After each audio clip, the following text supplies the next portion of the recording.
pagi Bu Risa dan teman-teman. Pada pagi hari ini saya akan mempresentasikan mengenai kekerasan seksual di kampus. Sebelumnya izinkan saya memperkenalkan diri terlebih dahulu. Nama saya Adistia Tasari dengan nomor induk mahasiswa 211224002. Sebelum masuk ke dalam materi, kita akan membahas mengenai membangun kampus bebas dari kekerasan seksual. Nah, pasti teman-teman yang ada di sini tidak asing dengan kalimat tersebut, yaitu kekerasan seksual. Kita akan membahas lebih dalam, yaitu apa itu kekerasan seksual selanjutnya. Nah, kekerasan seksual menurut University of California Amerika Serikat mendefinisikan pelecehan seksual sebagai sebuah tindakan atau perilaku seksual yang tidak diinginkan korban atau dilakukan tanpa tujuannya.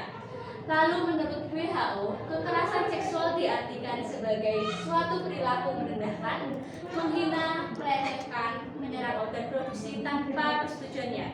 Jadi dapat kita simpulkan bahwa menurut pendapat kedua para ahli ini, kita dapat mendefinisikan bahwa kekerasan seksual merupakan tindakan yang dilakukan dengan sengaja yang ditujukan untuk merendahkan korban. Selanjutnya. Nah, berikut merupakan bentuk-bentuk kekerasan seksual. Kekerasan seksual ini terdapat 4 bentuk. Yang pertama yaitu verbal. Verbal ini merupakan tindakan dengan ucapan yang disengaja untuk menggoda si korban. Jadi korban ini akan merasa malu dan mungkin akan merasa terhina oleh ucapan yang dilontarkan oleh pelaku ini. Lalu yang kedua yaitu non-fisik.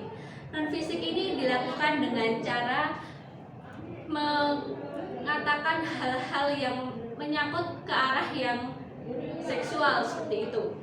Misalnya dengan candaan atau kedipan mata atau catcalling itu dan siulan. Lalu yang ketiga yaitu fisik. Fisik ini bisa menyebabkan korban merasakan sakit ataupun luka batin yang sangat mendalam ataupun luka berat. Jadi kekerasan seksual dalam hal fisik ini merupakan dampak dari kekerasan seksual yang dilakukan oleh pelaku. Lalu yang keempat yaitu daring atau melalui teknologi informasi dan komunikasi ini dilakukan dengan mengirimkan pesan teks yang tidak baik ataupun tidak sopan, lalu mengirim video atau foto yang mengarah ke seksual sehingga korban yang mendapatkan pesan ataupun video tersebut akan merasakan terhina ataupun tidak suka dengan hal tersebut. Selanjutnya. Nah, selanjutnya merupakan kasus kekerasan seksual.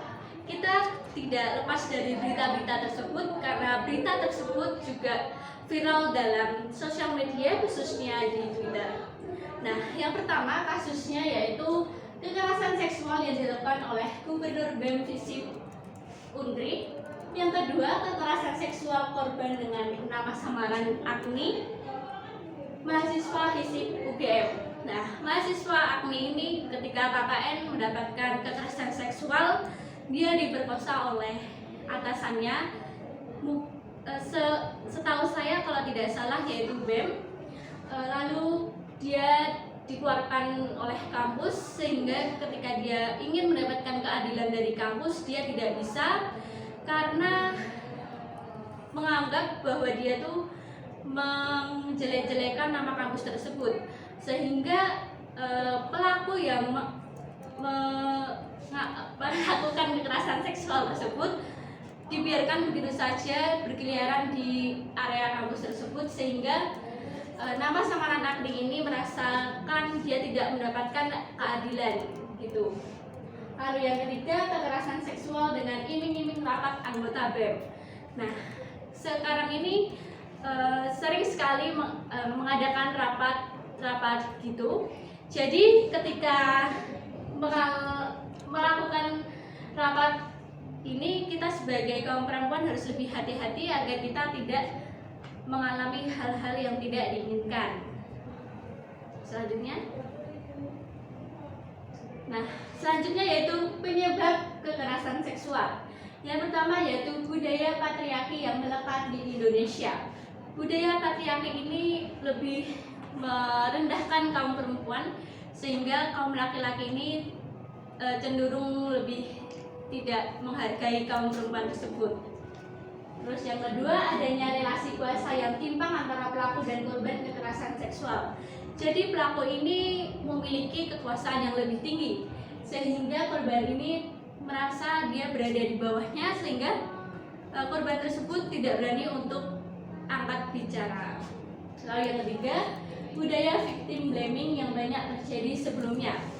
Budaya victim blaming ini menyalahkan korban atas kekerasan yang didapatkan oleh pelaku.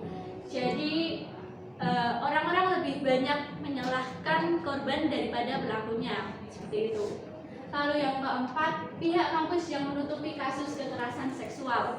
Jadi dengan menutupi kasus kekerasan seksual ini dengan tujuan kampus tersebut tidak mendapatkan nama yang jelek. Jadi kampus bertujuan untuk menjaga nama baiknya.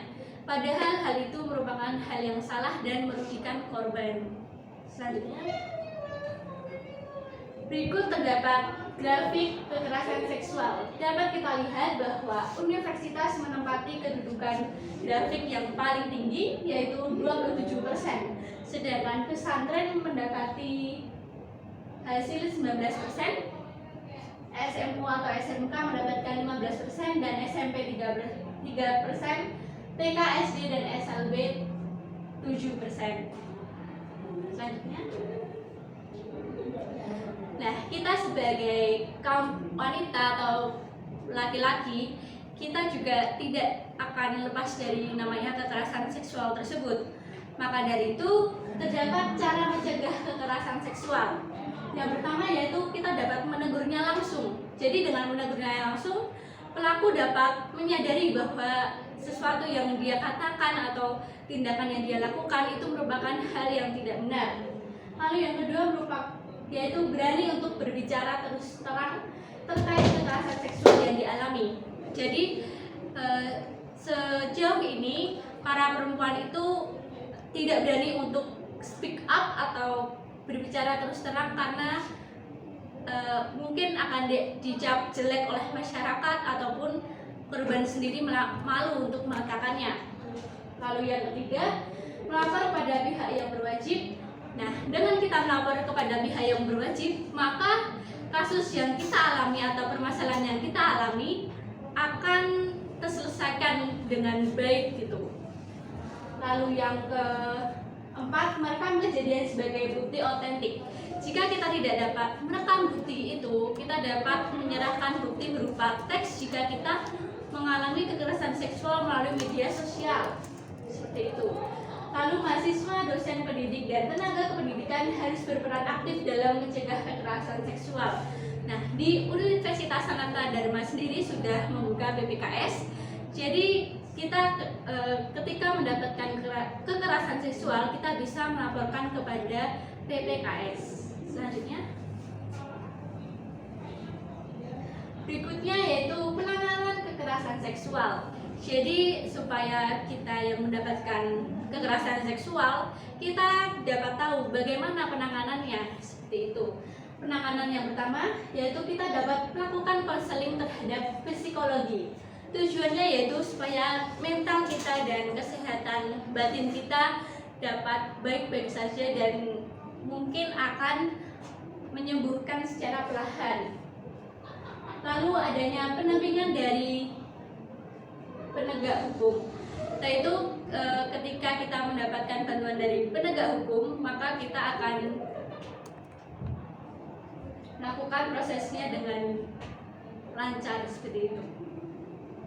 Lalu yang ketiga yaitu melakukan pendampingan di layanan kesehatan. Jadi kita ketika mengalami kekerasan seksual tersebut, kita dirujuk untuk ke layanan kesehatan agar kita mungkin ketika sudah mendapatkan obat dari layanan kesehatan, kita mungkin akan lebih membaik.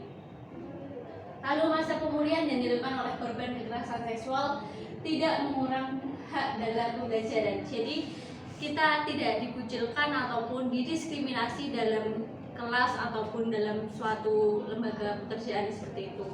Lalu yang terakhir yaitu adanya perlindungan dari orang terdekat. Jadi kita mempunyai bonding yang kuat dengan orang-orang terdekat kita. Jadi ketika kita mengalami kekerasan seksual, kita banyak yang membela seperti itu. Selanjutnya,